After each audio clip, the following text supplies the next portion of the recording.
Assalamualaikum warahmatullahi wabarakatuh. Nama saya Tuti Wulandari. Saya akan membahas atau mempresentasikan tentang studi kasus, yaitu penolakan terhadap perubahan dalam organisasi. Yang akan dibahas ialah perubahan struktur organisasi dan sikap penolakan pada perubahan serta restrukturisasi PT PLN Persero, unit bisnis distribusi Jawa Tengah dan daerah istimewa Yogyakarta. Krisis ekonomi di Indonesia pada tahun 1997 menjadi pemicu perubahan besar pada PT PLN. Untuk menyelamatkan PLN dari krisis, pemerintah Indonesia melalui Kepres nomor 139 tahun 1998 membentuk tim restrukturisasi dan rehabilitasi PT PLN. Salah satu implementasi dari perubahan besar tersebut adalah perubahan struktur organisasi di PT PLN, distribusi Jawa Tengah dan Yogyakarta. Ini bertujuan untuk memberikan gambaran terhadap sikap penolakan karyawan PT PLN terhadap restrukturisasi yang sedang berjalan. Yang selanjutnya ada perubahan struktur organisasi pada PT PLN, yaitu untuk restrukturisasi yang dilaksanakan di PT PLN meliputi aspek yang sangat luas, yang di dalamnya adalah perubahan struktur organisasi. Beberapa perubahan besar dalam struktur organisasi yang telah dilaksanakan adalah yang pertama, penggabungan 8 proyek induk dengan pola organisasi yang sama untuk seluruh Indonesia, yaitu proyek induk pembangkit dan jaringan. Adapun yang kedua, perubahan struktur organisasi unit operasional, yaitu kantor cabang berubah menjadi unit pelayanan pelanggan dan unit pelayanan jaringan. Di antaranya di PLN Distribusi Bali, Jawa Timur, dan Jawa Tengah.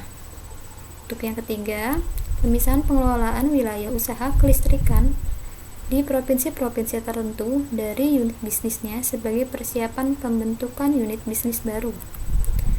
Adapun sasaran perubahan organisasi ini yaitu untuk menciptakan sistem organisasi yang mampu tetap hidup dan berkembang.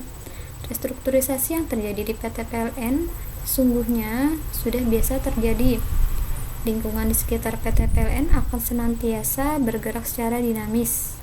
Hal ini menuntut PT PLN untuk selalu beradaptasi terhadap lingkungan dan perubahannya sesuai dengan uraian bahwa penyebab utama dari perubahan lingkungan perusahaan yaitu krisis ekonomi dan moneter yang melanda Indonesia pada pertengahan tahun 1997. Selanjutnya, ada langkah-langkah penyelesaian penolakan terhadap perubahan dalam organisasi. Yang pertama ada pendidikan dan komunikasi, yaitu memberikan penjelasan secara tuntas tentang latar belakang, tujuan, akibat dari diadakannya perubahan kepada semua pihak terkait. Akan tetapi, menurut pengalaman banyak orang, penolakan terhadap perubahan dapat dikurangi melalui kegiatan berkomunikasi dengan para anggota organisasi dengan tujuan agar mereka memahami logika di belakang pemikiran untuk melakukan perubahan. Cara ini hanya tepat dilakukan apabila sumber penolakan terhadap perubahan hanya terletak pada salah informasi atau karena komunikasi yang terdistorsi. Untuk yang kedua ada langkah partisipasi, yaitu sebuah ajakan kepada semua pihak untuk mengambil keputusan bersama.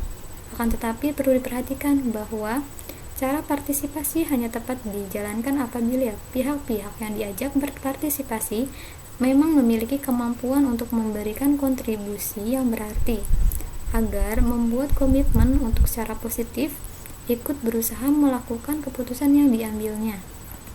Untuk yang ketiga, ada fasilitas dan dukungan. Jika sumber penolakan terhadap perubahan adalah ketakutan dan keresahan akibat kurangnya keterampilan, maka bentuk dukungan seperti konseling, pelatihan untuk mendapatkan keterampilan yang baru dapat mengurangi penolakan terhadap perubahan. Akan tetapi, cara ini memerlukan waktu yang lama, bahkan belum tentu kelihatan ada hasilnya ya. Untuk yang keempat, ada langkah negosiasi. Negosiasi ini ialah bila penolakan terhadap perubahan ini terjadi pada orang-orang yang kuat, yang memiliki kekuasaan yang besar dalam organisasi, maka dapat dilakukan negosiasi dengan imbalan tertentu. Untuk yang terakhir, ada langkah manipulasi dan kooptasi. Manipulasi yaitu upaya terselubung untuk mempengaruhi orang lain. hal yang dilakukan adalah menggambarkan hal-hal yang menarik mengenai perubahan tingkat tidak menyampaikan informasi yang mungkin meresahkan atau menyebarkan desas-desus sedemikian rupa sehingga para anggota organisasi bersedia menerima perubahan. Dan selanjutnya, adapun arti kooptasi yaitu taktik yang merupakan gabungan antara manipulasi dan partisipasi. Pimpinan kelompok yang menolak perubahan diikutsertakan dalam proses pengambilan keputusan. Untuk yang terakhir, ada di langkah paksaan ya. Cara ini yang digunakan untuk mengatasi penolakan terhadap perubahan dengan memaksa semua orang untuk menerima perubahan dengan memberikan ancaman atau kekuatan langsung terhadap para penolak perubahan. Pemaksaan ini dapat berupa pemindahan ke lokasi yang tidak menyenangkan, tidak dapat kesempatan promosi, atau penilaian kinerja yang negatif. Untuk kali ini pembahasan saya cukup sampai di sini. Kurang lebihnya mohon maaf. Wassalamualaikum warahmatullahi wabarakatuh.